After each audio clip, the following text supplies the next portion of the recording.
मित्रांनो, श्री गुरुदत्त जयंतीनिमित्त आपण पाहणार आहोत श्री गुरुदत्त जयंतीची कथा. अत्रि ऋषींनी पुत्रप्राप्तीसाठी वृक्ष पर्वतावर घोर तपश्चर्या केली. त्यांच्या तपाने सारे त्रिभुवन पळून निघाले. अत्रि ऋषींच्या या प्रखर तपाने संतुष्ट होऊन ब्रह्मा, विष्णू, महेश हे तिन्ही देव प्रकट झाले आणि त्यांनी अत्रि ऋषींना तपाचे कारण विचारले. अत्रि ऋषींनी त्यांना विनवले की आपण माझ्या उदरी पुत्ररूपाने जन्म घ्यावा. तिन्ही देवांनी त्यांची विनंती मान्य केली.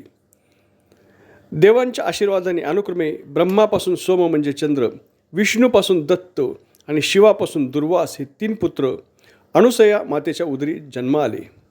अशी ही श्री दत्त जन्माची कथा आहे. दत्त म्हणजे काय? दत्तात्रय म्हणजे काय?